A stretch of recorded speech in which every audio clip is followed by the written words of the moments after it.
Good afternoon friends, एक बार फिर से स्वागत है आपका आपके अपने YouTube channel study with Ravi Thakur पर। इस वीडियो में मैं आपके लिए प्रीवियस 6 डेज की द हिंदू एडिटोरियल वोकैबुलरी लेके आया हूँ। माफ़ कीजिएगा, मैं संडे को किसी कारणवश अपलोड नहीं कर पाया हूँ वोकैबुलरी। तो चलिए शुरू करते हैं। इस डॉक्यूमेंट की PDF आपको मेरे टेलीग्राम ग्रुप पर मिल जाएगी। मेरे टेलीग्राम ग्रुप का नाम है स्टडी विद रवि ठाकुर। तो इस डॉक्यूमेंट की PDF आप वहाँ से डाउनलोड कर सकते हैं। चलिए शुरू करते हैं।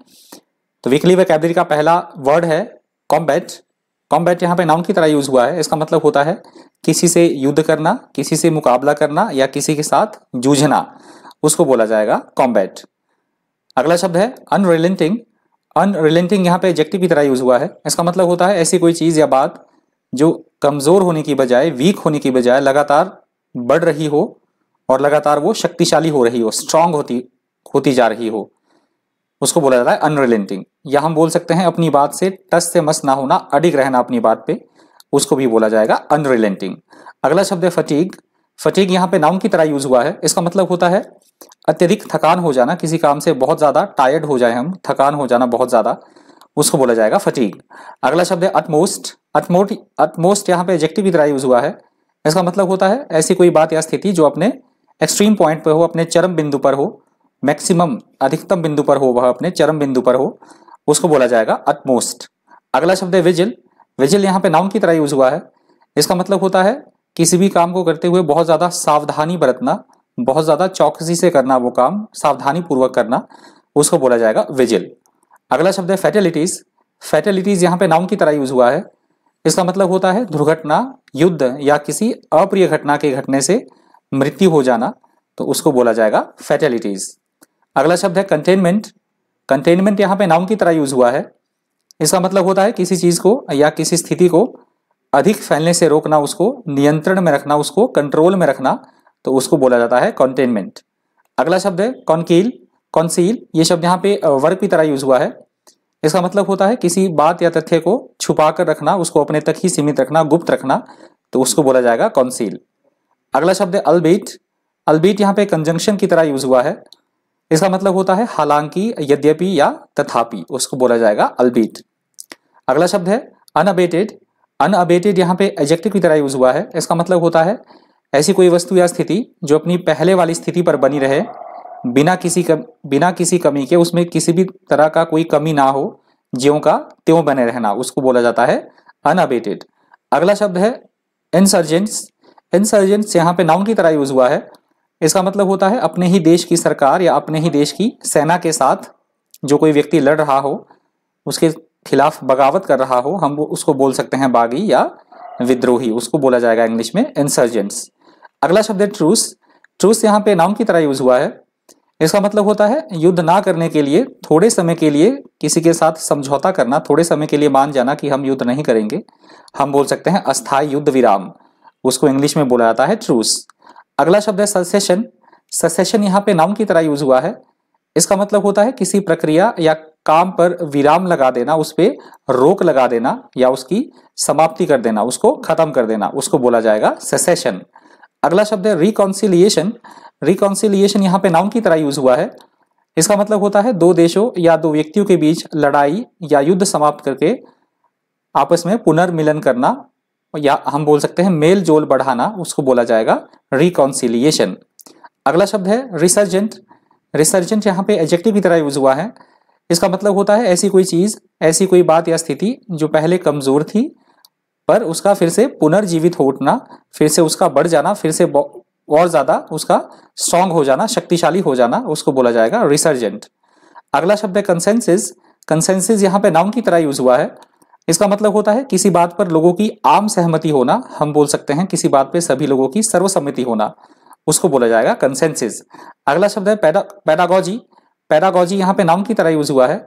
इसका मतलब होता है पढ़ाने के नियमों सिद्धांतों पर आधारित होना, हम बोल सकते हैं पढ़ाने के नियम या सिद्धांत होना, शिक्षा शास्त्र या अध्यापन कला से संबंधित नियम या सिद्धांत, उसको बोला जाएगा पेडागॉजी।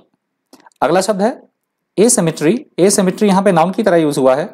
इसका मतलब होता है किसी बात में विषमता होना, असमानता होना आपस में, उसको बोला जाएगा एसिमेट्री। अगला शब्द है रैम्पेंट। रैम्पेंट यहाँ पे एडजेक्टिव की तरह यूज हुआ है। इसका मतलब होता है ऐसी कोई बुरी चीज जो सर्वत्र विद्यमान हो और अनियंत्रित तरीके से अनकंट्रोलेबल मैनर से वो बढ़ रही हो या फैल रही हो सभी जगह पर, उसको बोला जाएगा रैम्पेंट। अगला शब्द है रिगर। रिगर यहाँ पे नाउन की तरह यूज हुआ है। इसका मतलब होता है बहुत सावधानी से या बारीकी से किया गया कोई काम, अथवा हम बोल सकते हैं किसी काम को बहुत कड़ाई से, बहुत कठोरता पूर्वक तरीके से करना, तो उसको बोला जाएगा रिगर। अगला शब्द है रिजेंटेड। रिजेंटेड यहाँ पे वर्ब की तरह यूज हुआ है। इसका मतलब होता है किसी बात से नाराज हो जाना, बुरा मान लेना और गुस्सा कर लेना, उसको बोला जाएगा रिजेंटेड। अगला शब्द है इम्पेरेटिव्स। इम्पेरेटिव्स यहाँ पे एडजेक्टिव की तरह यूज हुआ है। इसका मतलब होता है ऐसा कोई काम जो बहुत ज्यादा महत्वपूर्ण हो, बहुत ज्यादा अत्यावश्यक हो, उसको बोला जाएगा इम्पेरेटिव्स। अगला शब्द है अल्गमेरेशन। अल्गमेरेशन यहाँ पे नाउन की तरह यूज हुआ है। इसका मतलब होता है चीजों का ढेर लगा होना, बेतरतीब से चीजें लगे होना, जमा होना या समूह होना, उसको बोला जाएगा अल्गमेरेशन। अगला शब्द है अनरिलेंटिंग। अनरिलेंटिंग यहाँ पे एडजेक्टिव की तरह यूज हुआ है। इसका मतलब होता है अपनी बात पर अडिग रहना, टस से मस ना होना। माफ कीजिएगा, मैंने वर्ड डिलीट नहीं किए हैं, रिपीट भी हो रहे हैं कई वर्ड बीच में, तो आप देख लीजिएगा, मैंने वो डिलीट नहीं किए हैं डॉक्यूमेंट में से, तो रिपीट भी हो रहे हैं काफी सारे वर्ड्स, तो आप चेक कर लीजिएगा प्लीज। अगला शब्द है एब। एब यहाँ पे वर्ब की तरह यूज हुआ है। इसका मतलब होता है किसी भी चीज में कमी होना, उसका घटना, उसका डिप्रिशिएट होना, उसमें हास होना, उसको बोला जाएगा एब। अगला शब्द है वल्नरेबल।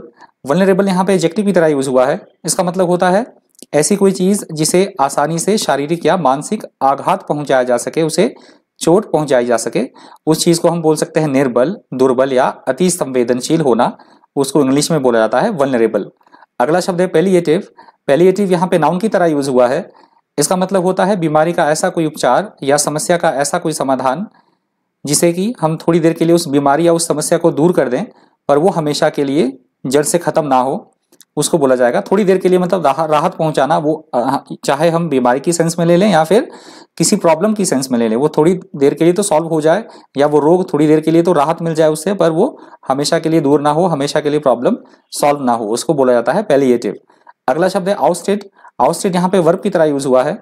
इसका मतलब होता है किसी को नौकरी उसके अधिकार के पद से निकालना, उसके पद को हथियाने के लिए, उसका पद हथियाना हो इसलिए उसको नौकरी या उसके अधिकार के पद से हटा देना किसी व्यक्ति को, उसको बोला जाएगा आउटस्टेड। अगला शब्द है रेगिंग। रेगिंग यहाँ पे नाउन की तरह यूज हुआ है। इसका मतलब होता है बहुत ज्यादा गुस्सा जिसे कि कंट्रोल कर पाना मुश्किल हो, तो उसको बोला जाएगा रेगिंग। अगला शब्द है कॉन्टेंशन। कॉन्टेंशन यहाँ पे नाउन की तरह यूज हुआ है। इसका मतलब होता है विवाद, झगड़ा या किसी बात पर असहमति होना, उसको बोला जाएगा कॉन्टेंशन। अगला शब्द है रिनेक्ट। रिनेक्ट यहाँ पे वर्ब की तरह यूज हुआ है। इसका मतलब होता है किसी बात से मुकरना, मुकर जाना, ना मानना, इनकार कर देना, तो उसको बोला जाएगा रिनेक्ट। अगला शब्द है रेसिड्यूअल। रेसिड्यूअल यहाँ पे एडजेक्टिव की तरह यूज हुआ है।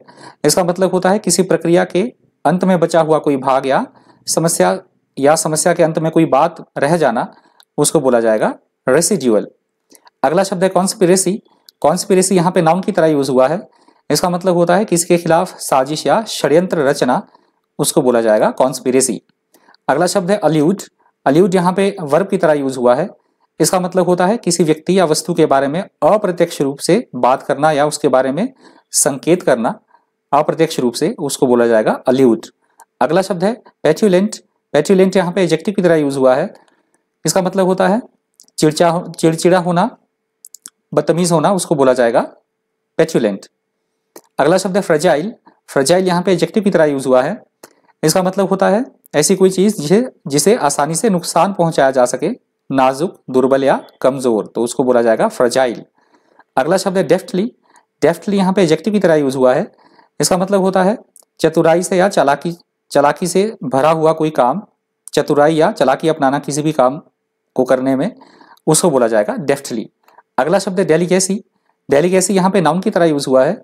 इसका मतलब होता है नाजुकता, कोमलता या संवेदनशीलता होना, किसी भी काम में या किसी भी स्थिति की संवेदनशीलता होना, उसको बोला जाएगा डेलिकेसी। अगला शब्द है कोलिजन। कोलिजन यहाँ पे नाउन की तरह यूज हुआ है। इसका मतलब होता है एक से अधिक राजनीतिक पॉलिटिकल जो पार्टियां होती हैं, एक से अधिक पॉलिटिकल जो पार्टियां होती है उनके द्वारा मिलकर बनाई गई सरकार, ऐसी सरकार को हम बोलते हैं गठबंधन की सरकार, तो उसको इंग्लिश में बोला जाता है कोलिजन। अगला शब्द है ग्रैपल। ग्रैपल यहाँ पे वर्ब की तरह यूज हुआ है। इसका मतलब होता है व्यक्ति या वस्तु को पकड़कर उसके साथ लड़ना, उसको काबू करने की कोशिश करना, उसको नियंत्रण में लाने की कोशिश करना, उसको बोला जाएगा ग्रैपल। अगला शब्द है बैकलैश। बैकलैश यहाँ पे नाउन की तरह यूज हुआ है। इसका मतलब होता है किसी सामाजिक या राजनीतिक घटना के प्रति अपनी तीव्र प्रतिक्रिया देना या होना, उसकी तीव्र प्रतिक्रिया होना, उसको बोला जाएगा बैकलैश। अगला शब्द है कन्विक्शन। कन्विक्शन यहाँ पे नाउन की तरह यूज हुआ है। इसका मतलब होता है न्यायालय के द्वारा, कोर्ट के द्वारा अपराधी ठहराया जाना, अपराधी ठहराया जाना, दोष सिद्ध हो जाना, हम बोल सकते हैं दोष सिद्धि, उसको बोला जाएगा कन्विक्शन। अगला शब्द है रिजीम। रिजीम यहाँ पे नाउन की तरह यूज हुआ है। इसका मतलब होता है सरकार की शासन व्यवस्था, शासन प्रणाली या कोई भी व्यवस्था, उसको बोला जाएगा रिजीम। अगला शब्द है रैंप अप। रैंप अप यहाँ पे वर्ब की तरह यूज हुआ है। इसका मतलब होता है किसी भी चीज का बड़ी तेजी के साथ बढ़ना, प्रॉब्लम का और ज्यादा वर्स हो जाना, तेजी के साथ बढ़ना किसी भी चीज का, उसको बोला जाएगा रैंप अप। अगला शब्द है वल्नरेबल। वल्नरेबल यहाँ पे एडजेक्टिव की तरह यूज हुआ है। इसका मतलब होता है ऐसी कोई चीज जिसे कि शारीरिक या मानसिक आघात पहुंचाया जा सके, चोट पहुंचाया जा सके, उसको हम बोल सकते हैं दुर्बल, नाजुक या संवेदनशील, इंग्लिश में उसको बोला जाता है वल्नरेबल। अगला शब्द है कॉन्ट्रैक्शन। कॉन्ट्रैक्शन यहाँ पे नाउन की तरह यूज हुआ है। इसका मतलब होता है संकुचन की प्रक्रिया, सिकुड़न की प्रक्रिया, किसी चीज का संक्षिप्त होना या किसी चीज का संक्षिप्तीकरण। ये शब्द बहुत बार एडिटोरियल में अर्थव्यवस्था की सेंस में यूज होता है, इकोनॉमी की सेंस में यूज होता है। उसमें इकोनॉमी में कॉन्ट्रैक्शन होना, संकुचन होना, उस सेंस में यूज होता है इस शब्द का, कॉन्ट्रैक्शन का। अगला शब्द है डिस्क्रेशनरी। डिस्क्रेशनरी यहाँ पे एडजेक्टिव की तरह यूज हुआ है। इसका मतलब होता है किसी बात पर सोच समझकर विवेकपूर्ण तरीके से डिसीजन लेना कोई, उसको बोला जाएगा डिस्क्रेशनरी। अगला शब्द है डॉन्टिंग। डॉन्टिंग यहाँ पे वर्ब की तरह यूज हुआ है। इसका मतलब होता है किसी चीज को डराना या उसको निरुत्साहित करना, या हम बोल सकते हैं ऐसी स्थिति जो बेहद डरावनी हो और चुनौतीपूर्ण हो, उसको बोला जाएगा डॉन्टिंग। अगला शब्द है कॉनेंड्रम। कॉनेंड्रम यहाँ पे नाउन की तरह यूज हुआ है।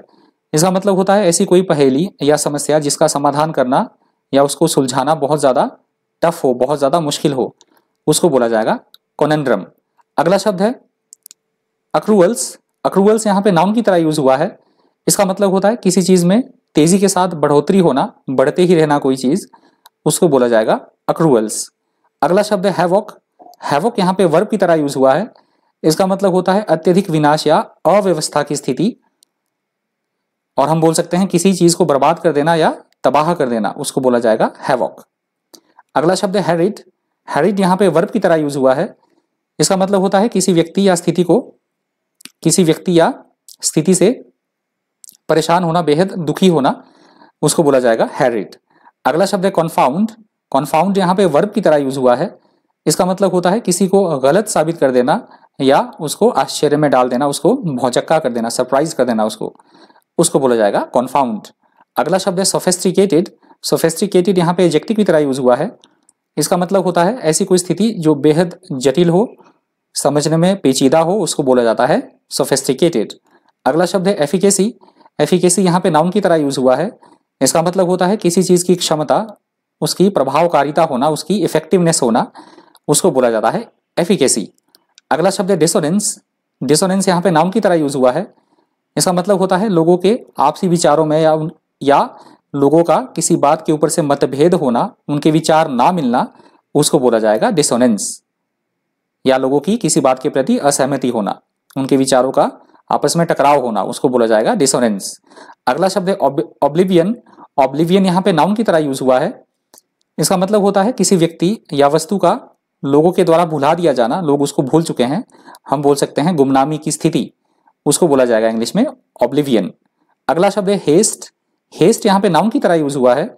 इसका मतलब होता है समय के अभाव में किसी काम को करने के लिए उतावलापन दिखाना, जल्दबाजी करना किसी भी काम को करने के लिए, हमारे पास समय नहीं है तो हम जल्दी जल्दी से कोई काम कर रहे हैं उतावलेपन में, उसको बोला जाएगा हेस्ट।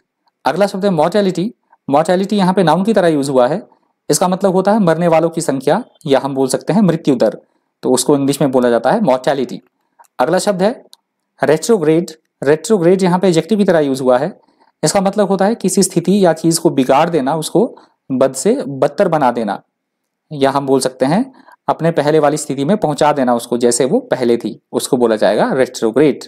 अगला शब्द है कॉग्निजेंस। कॉग्निजेंस यहाँ पे नाउन की तरह यूज हुआ है। इसका मतलब होता है किसी भी बात का संज्ञान में होना, किसी भी बात की हमें जानकारी हो पहले से ही, या जानकारी होना किसी बात की, तो उसको बोला जाता है कॉग्निजेंस। अगला शब्द है सोफिस्ट्री। सोफिस्ट्री यहाँ पे नाउन की तरह यूज हुआ है। इसका मतलब होता है किसी से कोई ऐसी बात या तर्क कहना जो उसे सत्य लगे, उसे सच लगे वो वास्तव में बात, पर वास्तव में ऐसा ना हो, पर ऐसा तर्क देना कि उसे किसी को भी वो बात सच लगे पर वो सच ना हो, उसको बोला जाएगा सोफिस्ट्री, सोफिस्ट्री। अगला शब्द है मडिड। मडिड यहाँ पे वर्ब की तरह यूज हुआ है। इसका मतलब होता है ऐसी कोई स्थिति जो धुंधली हो, जिसके बारे में स्पष्ट रूप से कुछ ना कहा जा सके, उसको बोला जाता है मडिड। अगला शब्द है मैसेकर। मैसेकर यहाँ पे नाउन की तरह यूज हुआ है। इसका मतलब होता है बड़ी संख्या में लोगों का मारा जाना, हम बोल सकते हैं सामूहिक हत्याकांड होना, उसको बोला जाएगा मैसेकर। अगला शब्द है एस्केलेशन। एस्केलेशन यहाँ पे नाउन की तरह यूज हुआ है। इसका मतलब होता है किसी भी बात में या किसी भी समस्या में बड़ी तेजी के साथ वृद्धि होना या उसका और ज्यादा बढ़ जाना, उसको बोला जाएगा एस्केलेशन। अगला शब्द है मिलिशाज। मिलिशाज यहाँ पे नाउन की तरह यूज हुआ है। इसका मतलब होता है ऐसे लोग जिन्हें सैनिकों की तरह प्रशिक्षण दिया जाए, उन्हें एकदम बिल्कुल उन्हें ट्रेनिंग प्राप्त हो, एकदम वो ट्रेंड हो बिल्कुल, पर वो प्रोफेशनल सैनिक ना हो, पेशेवर सैनिक ना हो वो, उनको बोला जाता है मिलिशाज। अगला शब्द है ऑटोक्रेटिक। ऑटोक्रेटिक यहाँ पे एडजेक्टिव की तरह यूज हुआ है। इसका मतलब होता है ऐसा कोई व्यक्ति या संस्था जो सारे निर्णय बिना किसी को पूछे हुए अपने आप ले ले, स्वेच्छाचारी, हम बोल सकते हैं उसको निरंकुश या स्वेच्छाचारी, उसको इंग्लिश में बोला जाता है ऑटोक्रेटिक। अगला शब्द है जेनोसाइड। जेनोसाइड यहाँ पे नाउन की तरह यूज हुआ है। इसका मतलब होता है विशेष जाति या धर्म के लोगों का सामूहिक हत्या होना, हम बोल सकते हैं नरसंहार, विशेष धर्म या लोगों का, जाति धर्म लोगों का, उसको बोला जाएगा जेनोसाइड। अगला शब्द है एट्रोसिटीज। एट्रोसिटीज यहाँ पे नाउन की तरह यूज हुआ है। इसका मतलब होता है किसी से बहुत ज्यादा क्रूरता के साथ व्यवहार करना, बहुत ज्यादा क्रूरल्टी अपनाना, क्रूअल बिल्कुल नेचर होना किसी के साथ, उसको बोला जाएगा क्रूरता के साथ व्यवहार करना किसी के साथ, तो उसको बोला जाएगा एट्रोसिटीज। अगला शब्द है टेन्यूअस। टेन्यूअस यहाँ पे एडजेक्टिव की तरह यूज हुआ है। इसका मतलब होता है ऐसी कोई स्थिति जो बेहद बहुत ज्यादा कमजोर हो या अनिश्चित हो, तो उसको बोला जाएगा टेन्यूअस। अगला शब्द है ट्रांजिशन। ट्रांजिशन यहाँ पे नाउन की तरह यूज हुआ है। इसका मतलब होता है किसी वस्तु या स्थिति का एक से दूसरे रूप में परिवर्तन होना, या एक अन्य अर्थ में इसका यूज हो सकता है बीमारी का फैलना, संक्रमण होना, जैसे कोविड-19 का भी संक्रमित है वो बीमारी, मतलब संक्रमण से फैलती है एक व्यक्ति से दूसरे व्यक्ति में, तो उस सेंस में भी इसका यूज होता है ट्रांजिशन का। अगला शब्द है इन्यूएंडो। इन्यूएंडो यहाँ पे नाउन की तरह यूज हुआ है। इसका मतलब होता है किसी वस्तु या व्यक्ति के बारे में अप्रत्यक्ष रूप से अनुचित प्रकार की जो गलत है उस तरह की टिप्पणी करना, उस तरह की बातें करना, कटाक्ष करना या व्यंग्य करना, उसको बोला जाता है इन्यूएंडो। अगला शब्द है स्कर्लिटी। स्कर्लिटी यहाँ पे नाउन की तरह यूज हुआ है। इसका मतलब होता है गाली गलौच या अभद्र शब्दों का प्रयोग करना किसी के लिए, उसको बोला जाएगा स्कर्लिटी। अगला शब्द है स्ट्राइडेंट। स्ट्राइडेंट यहाँ पे एडजेक्टिव की तरह यूज हुआ है। इसका मतलब होता है ऐसी कोई कड़वी या बुरी बात बोलना जिसके बारे में हम बोल रहे हैं या सुनने वाले को वो बुरा लगे, उसको बोला जाएगा स्ट्राइडेंट। अगला शब्द है कंटेम्प्ट। कंटेम्प्ट यहाँ पे नाउन की तरह यूज हुआ है। इसका मतलब होता है किसी का कहना ना मानना, उसका तिरस्कार कर देना, अपमान करना या अवमानना करना, जैसे कोर्ट की अवमानना होती है कंटेम्प्ट ऑफ कोर्ट, तो उस सेंस में यूज होता है ये वर्ड कंटेम्प्ट।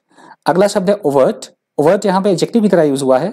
इसका मतलब होता है कोई भी काम या कोई भी बात जो खुले तौर पर कही जाए या करी जाए, उसको बोला जाएगा ओवर्ट। अगला शब्द है रिगरस। रिगरस यहाँ पे एडजेक्टिव की तरह यूज हुआ है। इसका मतलब होता है बहुत ज्यादा सख्ती, सावधानी या कठोरता पूर्वक किया गया कोई काम, उसको बोला जाएगा रिगरस। अगला शब्द है कन्वेनिंग। कन्वेनिंग यहाँ पे नाउन की तरह यूज हुआ है। इसका मतलब होता है किसी बैठक के लिए लोगों को बुलाना, आमंत्रित करना, उनको मीटिंग का आयोजन करना, उसको बोला जाएगा कन्वेनिंग। अगला शब्द है रिबेलियन। रिबेलियन यहाँ पे नाउन की तरह यूज हुआ है। इसका मतलब होता है सरकार के खिलाफ या अपनी पार्टी के प्रति बगावत करना, या हम बोल सकते हैं राजद्रोह करना, उसको बोला जाएगा इंग्लिश में रिबेलियन। अगला शब्द है प्रोक्रेस्टिनेशन। प्रोक्रेस्टिनेशन यहाँ पे नाउन की तरह यूज हुआ है।